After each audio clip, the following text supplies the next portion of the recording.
جب سقیفہ بنی ساعدہ میں یہ فیصلہ ہو رہا تھا کہ خلافت کس کو ملے، خود سیدنا ابو بکر صدیق نے فرمایا قریش کے علاوہ عرب کی جاہل قوم کسی بھی اور آدمی پر اتفاق نہ کرے گی، میں 2 آدمی پیش کرتا ہوں، ان میں سے کسی ایک کو خلیفہ بنا لو، ایک حضرت ابو عبیدہ بن جراح اور ایک حضرت عمر بن خطاب۔ ایسے میں انصار میں سے حضرت سعد بن عبادہ کھڑے ہوئے اور وہ فرمانے لگے کہ حضور علیہ السلام نے اپنی زندگی میں جس کو مصلح دیا ہم اسی کو حضور کا خلیفہ تسلیم کرتے ہیں، اسی کے ہاتھ پہ بیعت کرتے ہیں۔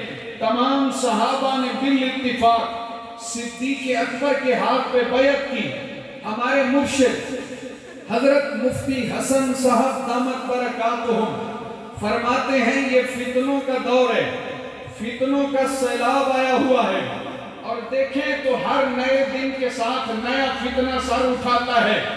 حال ہی میں اہل سنت کے ایک مکتب میں ایک نیا فتنہ سر اٹھائے ہوئے ہے، وہ کہتے ہیں کہ حضور علیہ السلام کے سیاسی خلیفہ وہ تو حضرت ابو بکر صدیق ہیں، اور حضور کے روحانی خلیفہ وہ حضرت علی المرتضیٰ ہیں۔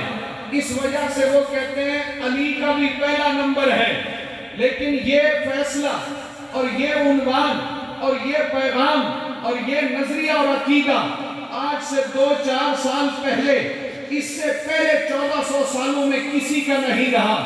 خود سیدنا علی المرتضیٰ نے فرمایا تھا کہ ابو بکر آپ کو حضور نے ہمارے دین کا وارث بنایا، ہم آپ کو اپنی دنیا کا وارث بناتے ہیں۔ یہاں ختم بخاری ہے اور ختم بخاری کے موقع پہ بخاری کا آخری سبق پڑھا جائے گا۔ صحیح بخاری میں ایک حدیث ہے اور وہ حدیث کتنی شاندار ہے۔ روایت کرنے والے صحابی، روایت کرنے والے وہ جناب بیان کرتے ہیں کہ بیٹا حضرت علی کا ہے اور بابے سے سوال کرتا ہے، حضرت علی کا بیٹا، نام اس کا محمد حنفیہ ہے، حضرت علی المرتضیٰ رضی اللہ تعالی عنہ کے 16 بیٹے تھے، جن میں سے 9 بیٹے کربلا میں شہید ہوئے۔ آپ کو صرف 1 یا 2 کا نام بتایا گیا، 9 بیٹے کربلا میں شہید ہوئے۔ ایک بیٹا حضرت علی کا 16 بیٹوں میں سے نام اس کا محمد ہے، چونکہ اس کی والدہ خولہ بنت جعفر یہ قبیلہ حنفیہ سے تعلق رکھتی ہے، اس وجہ سے ان کو محمد حنفیہ کہا گیا۔ بیٹا اپنے باپ سے سوال کرتا ہے ای الناس خیر بعد رسول اللہ، یہ سوال بیٹا علی کا اپنے بابا علی سے کر رہا ہے۔ حدیث بخاری میں ہے حضور کے بعد سب سے افضل کون ہے، رسول اللہ کے بعد سب سے افضل کون ہے۔ بیٹے کو بابا علی المرتضیٰ جواب میں کہتے ہیں ابو بکر حضور کے بعد سب سے افضل ہے۔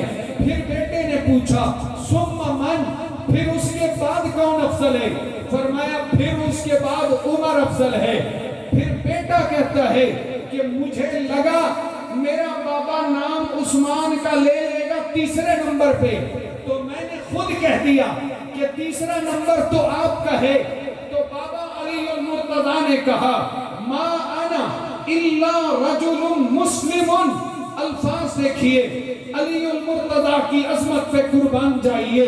میرے آقا نے سچ کہا تھا تیرے بارے میں 2 گروہ یہ ہلاکت میں مبتلا ہوں گے، وہ لوگ جنہوں نے تیری شان کو بڑھایا اور اس میں غلو کر دیا، وہ لوگ جنہوں نے علی المرتضیٰ کی شان میں نقص پیدا کیا۔ کیا نیاز مندی ہے، کیا عجزی ہے، کہا میں تو اللہ کا ایک مسلمان بندہ ہوں، لیکن یہ فیصلہ علی کا ہے۔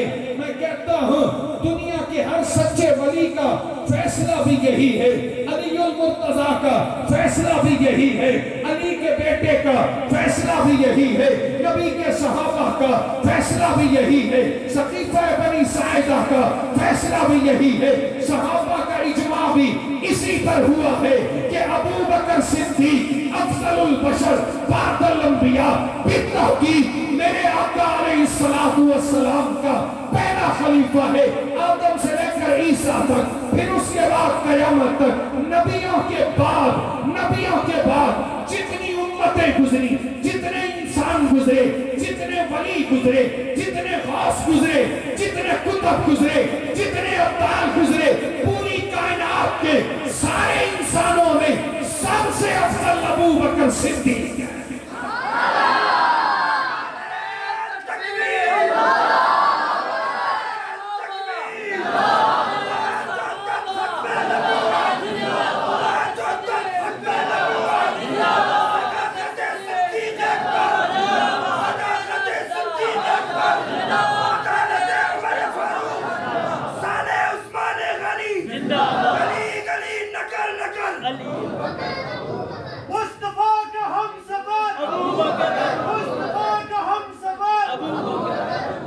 یہاں پہ نعرہ بنتا ہے خلیفہ بلا فصل ابو بکر ابو بکر۔ سوچ رہے ہو کہ میں نے کچھ بات کی ہے؟ خلافت بلا فصل ابو بکر، خلافت بلا فصل ابو بکر، خلافت بلا فصل ابو بکر، بلا فصل ابو بکر۔ سارے میں اپنی اوقات بھلا کے نعرہ میں لگاتا ہوں، آخر تک سارے جواب دیں، میں کوئی بات کرنے والا ہوں۔ خلیفہ بلا فصل ابو بکر، خلیفہ بلا فصل ابو بکر۔ ہمارے بزرگوں میں ایک بزرگ گزرے ہیں، ہمارے بزرگوں میں